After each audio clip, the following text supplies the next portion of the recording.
Welcome to Conversations Live. For more than a decade, we've brought you the best in books, entertainment, celebrity interviews, and current events. When the movers and shakers of the world have something to say to you, they say it to us first. Now celebrating 17 years of broadcasting success, here's your host, Cyrus Webb. And welcome back, everyone, to Conversations Live. I'm your host, Cyrus Webb. Glad you all could join us once again, both for our radio audience and those tuning in online. We're glad you all could be with us as well. Well, as you guys know, the world has been united in crisis this year, but we also are united in the things that bring us together, the beauty of the world, and also going into ourselves. I think a great reminder of that is the new National Geographic Almanac. Here to talk to us about the Almanac 2021 by National Geographic is the senior editor, Susan Tyler Hitchcock. We'll talk to Susan not only about the new book, but also some of the features you guys should be on the lookout for. Susan, thank you so much for the time. Really appreciate it. My pleasure. Thank you for inviting me. Well, the pleasure's definitely on mine. I love the fact that you mentioned in your letter, and I said magazine, in the new book, that, one of the great things about this book, I think, is that it really does show the beauty of the world, but also the beauty of us. And that's one of the things that really stood out to me in the new Almanac. What has it been like for you to already see the early response to it, Susan? Well, so this is the third edition of our Almanac, and we're really pleased to see that not only adults, I'm part of the adult books division at the National Geographic Partners. We've had a kids' almanac for many, many years, and we started this adult almanac 3 years ago. What's really pleasing to me is that there are young readers as well. If I read the comments on Amazon, for example, I see examples of people who have bought the book for their kids or their teenagers. So it's one that I think can appeal to people of many, many ages. You're right. It is beautiful, fascinating, I think, and browsable. It's very browsable. Every topic gets 2 pages so that you can spend 5 or 10 minutes reading one. You've learned a little bit, and you can put it down and come to another couple of pages the next day. Yeah. As has come to be expected from National Geographic, Susan, not only, of course, do you give us some beautiful pictures of places around this world, but also I think in this one that one of the things I think that really stood out to me are the little things that are reminders for us as what we can all do. One, of course, is when it comes to plastic and realizing what we're doing to this beautiful world that we have the opportunity to live on, but also mindfulness. I mean, what was it like for you to see how National Geographic including these things that really, especially in 2020, definitely are important for us to be mindful of? Right. So, National Geographic Society has what's called the Plastic Initiative, and it really is an effort to convince all of us to think about what we're doing when we're buying, using, and discarding plastic. And so we actually put together a couple of pages in the Almanac about that, and it's not just,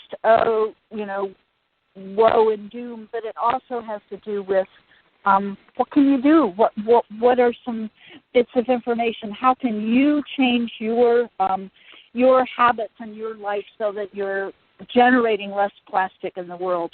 The other thing, through the book, we have little sidebars that we call Earth Day Every Day. And the whole idea there is, yes, Earth Day happens once a year, and we celebrate Earth and our care of our planet, but we should be doing that every day. So every now and then through the book, you'll get a little reminder about that.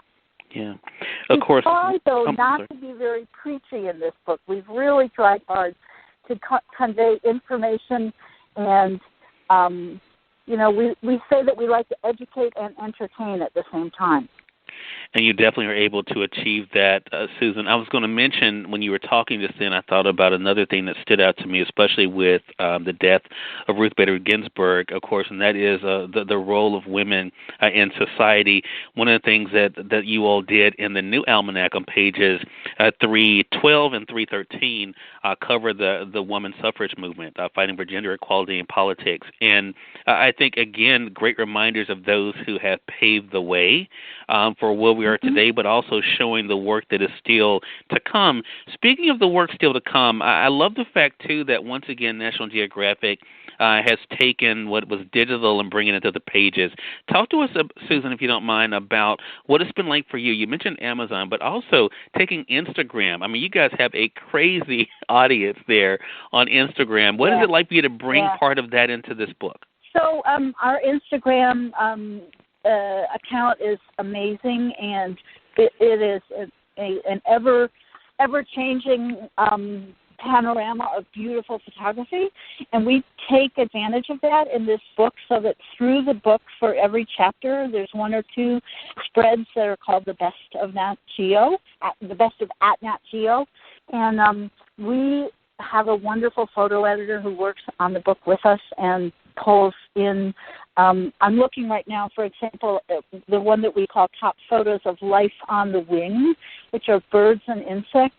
And we have 8 different photographs by really the world's best photographers.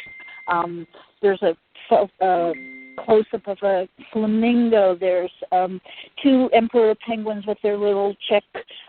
There's an amazing photograph by this photographer, Anand Varma, of a hummingbird kind of shaking water off, and you see the water droplets arcing off of this bird's body. Just amazing, beautiful photographs. We do our best to pull that all in. It's hard because we have to be small on the page, but elsewhere in the book, we're able to have photographs the full 2 pages, and those are really amazing as well. Yeah. And if you guys have not joined National Geographic on Instagram, you can be a part of their community of over 145 million individuals just by following them, where Susan mentions at Nat Geo. So make sure you guys do that. Again, this is a beautiful book, Susan. We're so glad that we could be able to spotlight it here and to share with our audience. Again, everyone, we have the senior editor of the Almanac for 2021. Susan Tyler Hitchcock is our guest. We've been talking with her not only about this year's book, but also the special segments that I think all of us can be able to appreciate. You guys can get it at your favorite bookstore or, of course, through our friends at Amazon.com. And, Susan, it goes without saying, you're welcome back here anytime. Looking forward to having you back again. Thank you so much. It's been a pleasure talking to you. Oh, the pleasure's definitely all ours, and the pleasure's definitely all of ours when it comes to our audience as well. Thank you all for being with us for another great segment of Conversations Live. Until next time, I'm your host, Cyrus Webb, saying, as always, enjoy your day, enjoy your life, enjoy your world. Thank you all for choosing Conversations Live today. Let's make today amazing. Take care.